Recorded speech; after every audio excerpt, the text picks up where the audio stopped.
Hello boys and girls, today we are exploring the beautiful world of macro. I'm sorry, am I invading your personal space? But anyways, we get out of this uncomfortable close-up and go look at some other stuff that's possibly a little bit cooler than my blackheads that I got on my nose. Carrie says I need to really take care of these. So first of all, what gear do we need? I feel like there's 4 main ways to go about it, and there's simple ways to do it with like a phone. There's more complicated ways to do it with different lenses. You can spend thousands of dollars on a fancy macro lens, or you can get $20 adapters, which will convert some of the gear that you might already have and then start shooting macro on a really tight budget. Also with me today is Frank. How you doing? What's up, brother? What are you doing? Experimenting with the 800mm and the 2x converter. You know, this is the macro video. The super telephoto video was a few videos back, all right? Have you done any macro stuff? Wedding photography. Oh, for like for the rings, okay. Yeah, the rings, the garter, the bouquet. Okay, yeah, that makes detail sense. shots, yeah. Right. I say we start off with the easiest, which would probably be the new iPhone. The iPhone 13 Pros already have a really decent macro built in. What iPhone do you have? The 10R or something like that. Loser. Have you seen the macro on the new iPhones? No, I have not. Oh, dude, you're kind of in for a treat. So you have it here? Yeah. Okay. Cool. Of course I do. I'm Potato Jet, man. I have to You have use everything. latest and greatest. You have everything but the C70. Like the C70. Dude, for those of you who don't know, my Canon C70 was stolen out of the Tesla the other day. Like, I didn't mean to leave it in the car. I thought I brought it into the hotel, go back, and it was stolen. So it's devastating. But anyways, let's try not to think about it. I'm trying to stay positive and in a good mood, and you just keep bringing back like the things that hurts me. It's time to experience the magic of the iPhone's macro. Pretty good, huh? Oh, I see. You can get really close. Look at my finger. Oh, that's crazy. One thing to keep in mind is when it goes into this macro mode, it doesn't actually focus the lens super close. It actually switches over to the ultra wide angle lens, which I'll switch to right now. And that's the lens that has the minimum focus. But then when you're looking at it in 1x mode, it basically just crops into the frame. So it is kind of cropping into the sensor a bit. So it's not as good as legit macro, but still it's pretty impressive. I dig this. Is it better than you thought it was gonna be? It is a million times better. Yeah. All right, one thing to definitely keep in mind in macro mode, all your camera shakes are exponentially bigger, so a tripod is a lifesaver. It's kind of crazy because once you get it to a certain point, it's actually more than what you could see with the eye. Oh yeah, the inner workings. It's like we're getting inside the dandelion. We need to blow this out in slow motion. Downside is that this macro mode doesn't work in slow motion, but of course you could always just go to your ultra wide angle, which is basically the macro lens anyways, and then film in slow motion this way. Check out how close that lens is to the dandelion. I think it's a 2 centimeter minimum focus distance. I heard you were good at blowing, Frank. That's why I called you. No one's ever said that. No one's ever said that. So this time I'm just gonna hold the stem so it doesn't blow around as much, and action.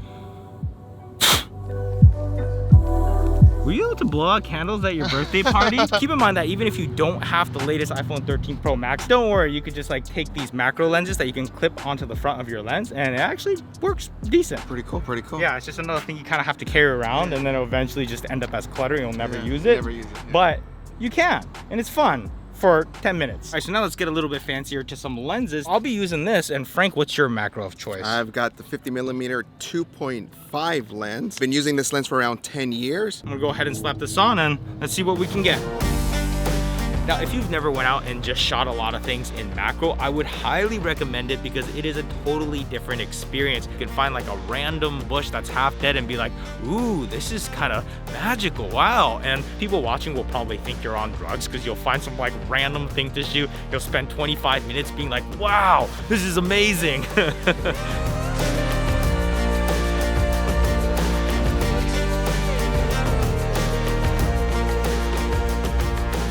So the minimum focus distance for this 100mm is 0.99 feet, and the 50mm is actually at 0.8 feet. So it actually has a closer focus distance, but the macro on the 100 is definitely way in tighter because it's a 100mm. And also that minimum focus distance is measured from the sensor, not from the front of the lens. And you can see how long of a lens this is. Do you know what technically makes a lens a macro lens?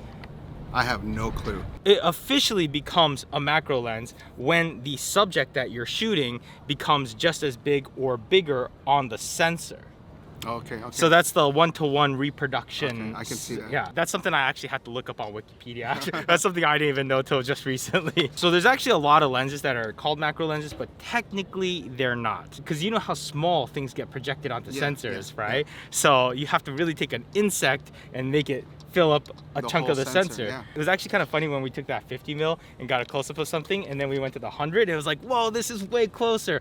But then we brought out the iPhone, and it was actually the best. I would actually call it the best because the image quality is just better out of these better sensors. But still, when it comes to how close you can get, that iPhone's macro is pretty insane. Yeah, and the fact that you have it in your pocket the whole time, yeah, I think that's really cool. Now this one opens up to f2.8 and that one's what, f2.5? 2.5, yes. But one thing to keep in mind with macro is that the closer you pull your focus, the shallower the depth of field becomes. So when you get right up here, that depth of field is super shallow. So if you're trying to get more than a little sliver in focus, you definitely need lots of light. What do you think the main purposes of macro is? I know insect photography is very popular, but I hate insects, so that. I'm thinking maybe someone who, like for product photography, someone who's probably like selling jewelry or something like that. Yeah. I also think it's just really interesting to see something so up close. It's like looking through a microscope, you know? Everything's interesting all of a sudden. Yeah. I'm personally using it a whole lot to get different textures so I can design stuff with our sponsor,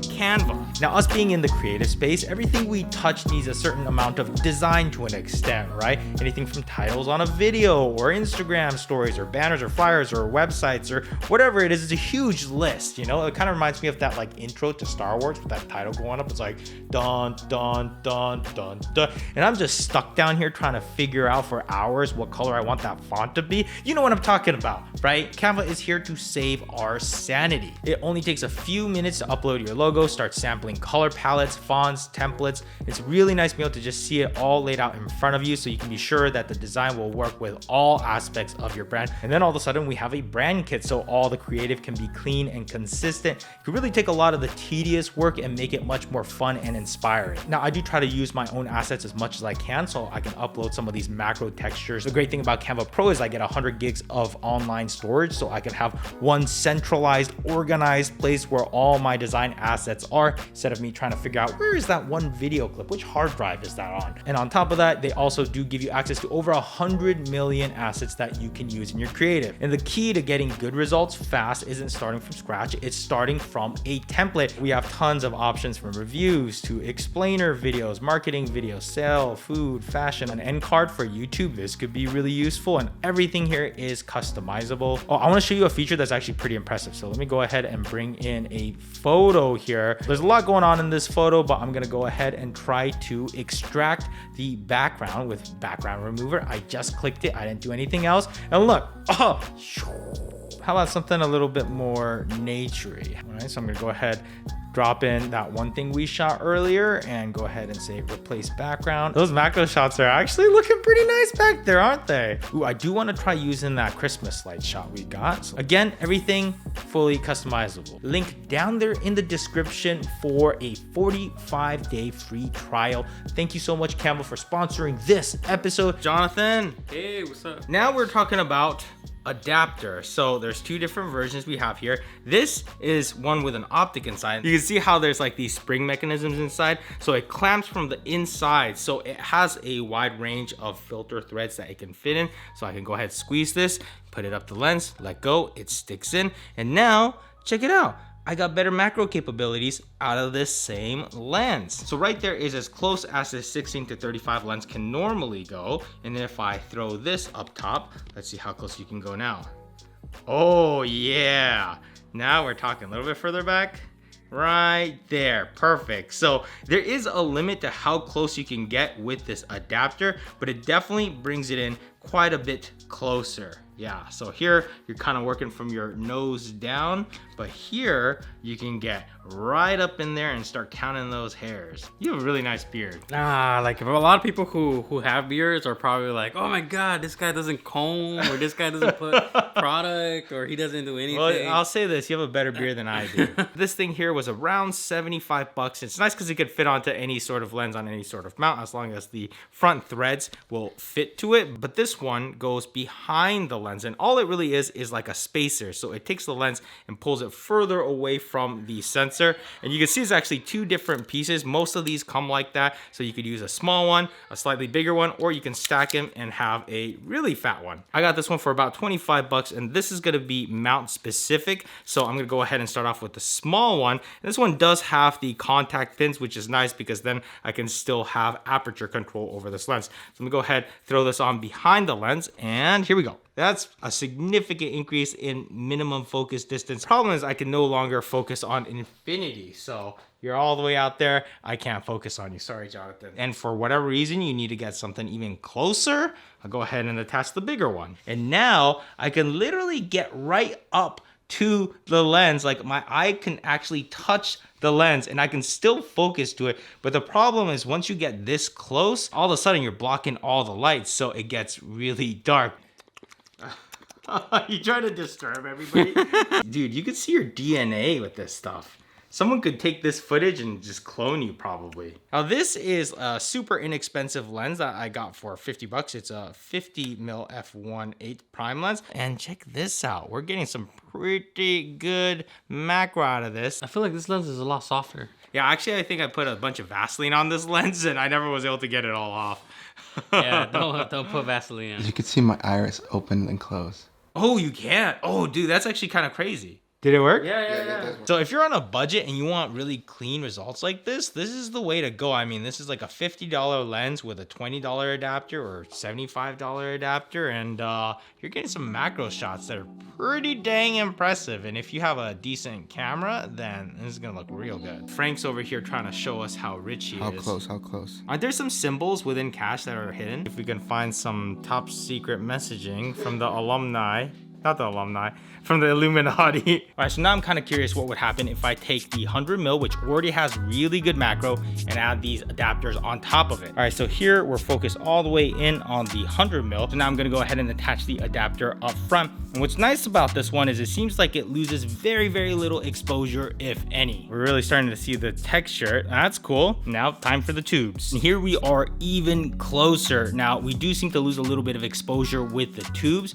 and the amount of exposure loss seems to vary depending on the lens. I also heard that there's supposed to be better depth of field with the adapter up front of the lens, but that's something I didn't really notice. They seem pretty comparable to me. And finally, we have ourselves the famous Laowa probe lens. Now this lens has a minimum focus distance of 1.54 feet, which doesn't sound that crazy good, but remember we measure from the sensor. So there's this icon right here, which tells you where the sensor is. And this lens is pretty much that long. So you could put anything right at the tip of the lens and it'll be able to focus on it. Now what's interesting is that we were able to get even closer with the 100mm once we put on those adapters. But what makes this Laowa so unique is that it's a 24mm instead of 100. 24mm is pretty wide, opposed to having a telephoto lens where you really laser focus onto something. This feels more like you're there, right? So it's like a big perspective change. This thing is famous for being paired with something like an Edelkrone slider. See how it feels like instead of us zooming into the space, it feels like we're actually moving in. You wouldn't get nearly as much of this perspective shift if we were doing the same thing with a 100mm. Now this is a really cool combination. I'm just looking for really tight spaces that I can just push this probe lens through, and it's so cool. It feels like we're like a little insect kind of going through a tight place. It's just such a unique lens, you know? It's super macro, but it's also very wide. It can also be useful that this lens can go all the way from infinity down to macro, opposed to those adapters where you have to take the adapters on and off every time you switch between macro and normal shot. Man, I swear this macro can make pretty much anything look cool. I'm not even trying. I'm just like, this bush, yeah, it'll work. I think there's like a shot like this in the intro to The Bug's Life. Now it only, ow, I just got stabbed. You evil plant. Oh my God, it's so sharp. Let's get a shot of this evil ass plant. Now shooting with this lens can be a little bit challenging because wide open, it's at f14. So that's still really dark, but luckily it comes with this micro USB, which we can plug into any sort of battery pack or whatever and have a light, and I can control the output. And usually I'm not a big fan of having lights on board of a camera or a lens, but when you shove this lens into a tight place like a wasp nest that I put it into a while back, it actually does become really, really helpful. And also this whole front barrel is waterproof proof, which is really nice if you need to get any sort of texture liquid shots. We were able to dip it into soda and all that. But yeah, I could definitely make a whole video about this lens, or even the iPhone's macro, or the adapter. So if there's any one of these things that you want me to expand on and make a whole video about it, let me know down there in the comments, and maybe I'll make a follow-up. Let's see how this looks. I'm mixing up the lenses. Usually I'm on a 50 here, but I'm trying out this 20 here. Let's go ahead and pull up some questions from Instagram about shooting macro. James says, is purchasing a macro for basic video freelance use worth it? Like, I think it really depends on your style of shooting. If you only shoot landscapes, then you probably don't need it. But if you want to shoot products or insects, or then obviously you do need it. But if you're kind of just like, I don't know, maybe, then I would say get those adapters. They're super inexpensive and they give you more capabilities. I would start there, and if you find yourself using it pretty often, then maybe start looking into getting dedicated macro lenses. But you know, like $25 is a pretty small investment to have that much more capability out of your camera, and you can just leave it in the corner pocket of your bag. Austin says, what is the difference between the iPhone macro lens and the 100mm Canon lens? Well, I was actually surprised again that the iPhone was actually able to get even closer to the 100mm, but the 100mm definitely looks much more professional. Skidboard Man says, make sure the object is clean from any dust or particles because the macro catches everything close up. Absolutely carry around a microfiber towel with you and those air sprayer things, or the thing with the spray can thing. Oh, that reminds me, I have to go clean the sensor of the camera. I noticed that in a lot of the macro shots, I can see particles and dirt. And tag time. Where's my air pump thing? This is one of the crucial necessities of a camera. It's like a rocket. Is that what it's called? I don't know. Link in description.